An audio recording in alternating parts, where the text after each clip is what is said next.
ایک زمانے میں فلسفے اور مذہب کے درمیان، سائنس اور مذہب کے درمیان کافی ٹکراؤ رہا ہے، جو کہ ہم ہماری قسطوں میں دیکھیں گے۔ اس کے بعد جو فلسفی کا نام آتا ہے وہ ہے اناکسمینس۔ یہ بھی سقراط سے پہلے تھا اور اس کا زمانہ ہے 585 سال عیسیٰ علیہ السلام کی پیدائش سے پہلے۔ اور یہ انقسام جو یہ فلسفی تھا اور یہ اپنے دوسرے فلسفیوں کا ہم اثر بھی تھا۔ اس کے خیال کے مطابق ہوا ہی تمام اشیاء کا بنیادی عنصر ہے۔ اس نے ہوا کو مین عنصر مانا تھا۔ کثافت اور حرارت یا ٹھنڈک ہوا کو اس قدر تبدیل کر دیتے ہیں کہ یہ سکڑتی ہے یا پھیلتی ہے، کیونکہ اس کے نزدیک زمین اس قسم کے مراحل کے بعد وجود میں آئی اور ہوا کی بنی ہوئی ایک تشتری ہوا کے اوپر اور نیچے تیرتی رہتی ہے۔ یہ اس کا فلسفہ تھا۔ ممکن ہے یہ فلسفہ جو ہے بنیاد نہ مانا گیا ہو، مگر یہ ضرور کہا جاتا ہے کہ یہ وہ شخص تھا جس نے نظریہ تبدیلی جو ہے اس سے منع کیا تھا، یعنی تبدیلی نہ ہو، جو ہے وہ وہی رہے۔ اس کے بعد کا جو دور ہے وہ ایمپیڈولکس کا ہے۔ یہ 435 سال عیسیٰ علیہ السلام سے پہلے کے دور ہے۔ یہ ایک بارسوخ ابتدائی یونانی فلسفی تھا جس نے سب سے پہلے یہ دعویٰ کیا کہ اس کائنات کے 4 عناصر ہیں، یعنی مٹی، ہوا، آگ اور پانی۔ یعنی یہ سب سے پہلے اس نے کہا تھا۔ اس کے خیال کے مطابق اس دنیا میں پیار اور غصہ 2 متضاد قوتیں ہیں۔ اس کا یہ بھی موقف تھا کہ روح کسی سبزے میں تبدیل ہو جاتی ہے۔ اس نے فطری مظاہر پر ایک بہت ہی جرأت مندانہ کتاب لکھی تھی۔ اس کا بنیادی دعویٰ یہ ہے کہ ہر چیز 4 مادی عناصر پر مشتمل ہے اور یہ چاروں عناصر 2 متضاد قوتوں کے ذریعے حرکت میں آتے ہیں۔ یہ عناصر ہیں آگ، ہوا، پانی اور مٹی، اور یہ متضاد قوتیں پیار اور غصہ ہیں۔ ہوا کو ایتھر کہا جاتا ہے، یعنی وہ ہوا جو اوپر فضا میں موجود ہوتی ہے، وہ ہوا نہیں جس میں ہم سانس لیتے ہیں، یہ ایتھر کی بات ہو رہی ہے۔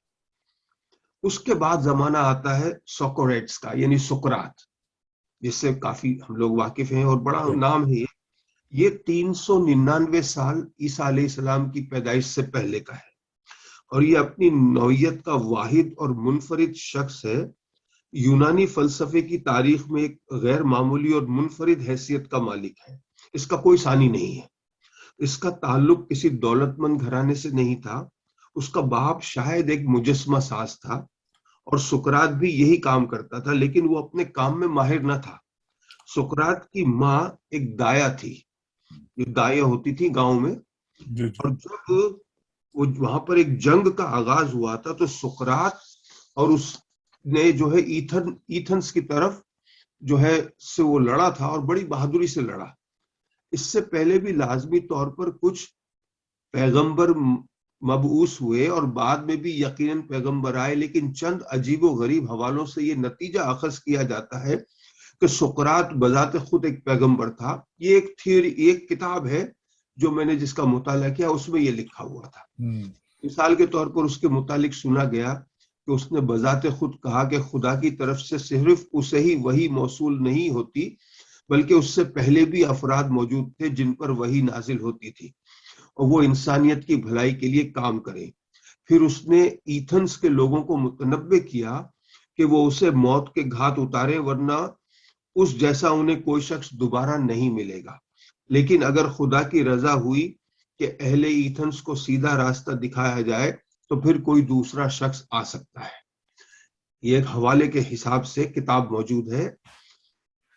399 میں 399 عیسیٰ علیہ السلام کی پیدائش سے پہلے، بی سی جسے کہتا ہے، بیفور کرائسٹ، سقراط پر الزام لگایا گیا کہ وہ نوجوانوں کو گمراہ کرتا ہے اور ان کے دیوتاؤں پر ایمان نہیں لاتا۔ جن 3 لوگوں نے سقراط پر الزام لگائے تھے ان کے نام تھے اینٹیس، میلیٹس اور لیکن، اور پھر بعد میں سقراط کو جو ہے وہ زہر کا پیالہ پینا پڑا تھا۔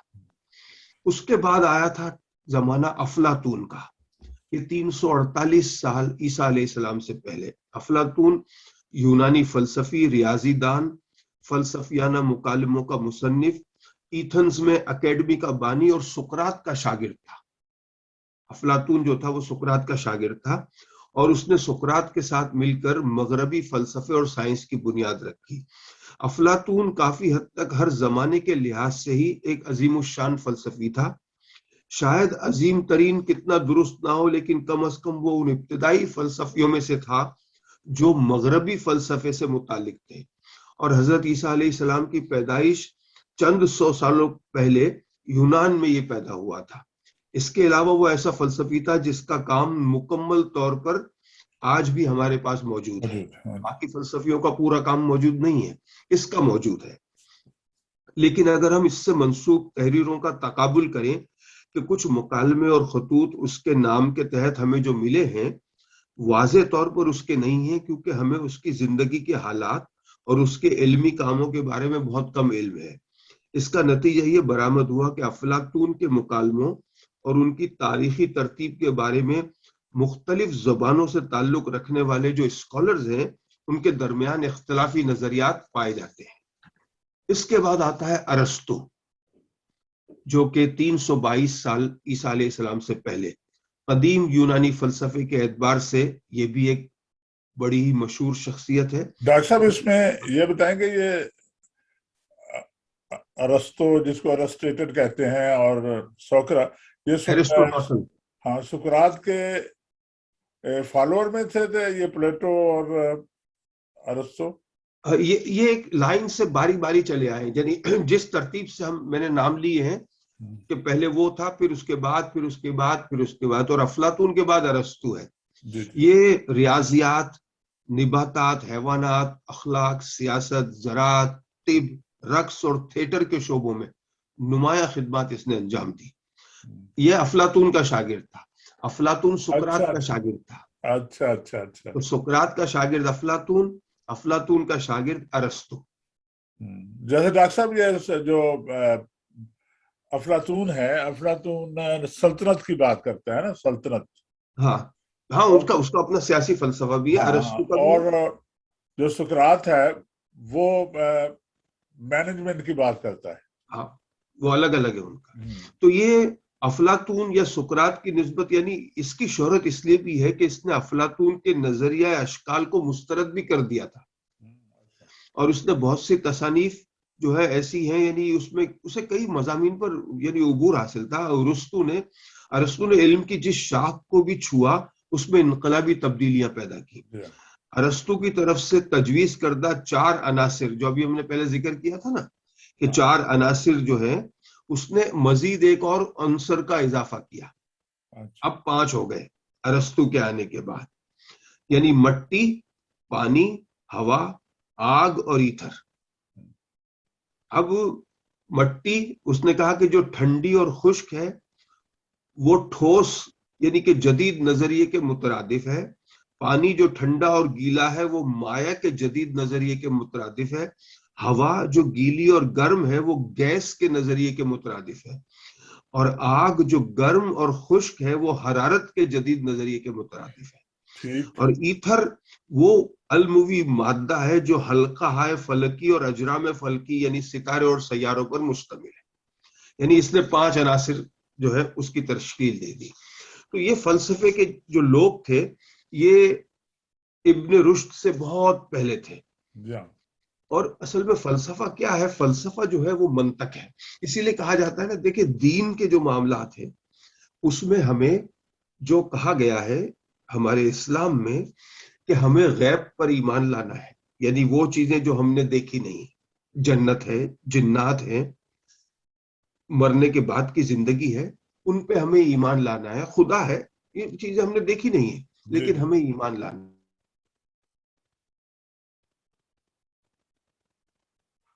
صرف اتنی کہ ہمیں اس پہ بغیر دیکھے ایمان لانا ہے، منطق سے نہیں. اگر عقل سے بات کرنی ہوگی منطق سے، تو منطق کا یہ اصول ہے جو فلسفے میں ہے منطق، کہ اگر آپ ایک دلیل دیں گے نا کسی چیز کے لیے، تو میں اگر اس کے مخالف جاؤں گا تو میں اپنی دلیل سے آپ کی دلیل کاٹ دوں گا، پھر میری دلیل کو کوئی اور کاٹ دے گا. تو منطق کو منطق کاٹتی رہتی ہے. تو اگر آپ دلیلوں سے ماننے جائیں گے تو پھر کبھی بات نہیں بنتی. پھر نتیجہ نہیں نکل سکتا نا. ہاں تو یہ منطق جو ہے، اور سائنس اور فلسفے میں یہی ایک فرق ہے. سائنس دانوں نے کیا کیا ہے، سائنس دانوں نے ہر اس سوال کا جواب اپنے لیے رکھا ہے جس میں یہ آتا ہے کہ یہ کیسے بنا، کیسے ہے. جیسے پانی، آکسیجن ایک حصہ، ہائیڈروجن 2 حصے، H2O. سائنس یہ بتائے گی. لیکن بہت سے ایسے سوال کیا ہے وہ انہوں نے، سائنس نے نہیں حل کیے، ان کے بس کا نہیں ہے، انہوں نے وہ فلسفیوں کو دے دیا. جیسے زندگی کیا ہے، اب یہ سائنس نہیں بتائے گی لیکن فلسفی بتائے گا زندگی کیا ہے، اور ہر فلسفی الگ الگ بتائے گا. ہاں زندگی کا جو بارے میں کسی کی رائے، آپ کی رائے الگ ہوگی، میری الگ ہوگی. تو کچھ سوال ایسے ہیں جو فلسفے کے لیے رہ گئے، کچھ سوال ایسے ہیں جو سائنس کے لیے رہ گئے، اور کچھ چیزیں ہیں جو مذہب کے لیے رہ گئی. 3 بنیادی چیزیں ہیں. تو آئندہ جو ہماری بات چیت ہوگی وہ ہم ابن رشد کے حوالے سے کریں گے. خواتین و حضرات، انشاءاللہ پھر ملتے ہیں. دعا میں شامل رکھیے گا. ہم دونوں کو اجازت دیجیے. اللہ حافظ. اللہ حافظ.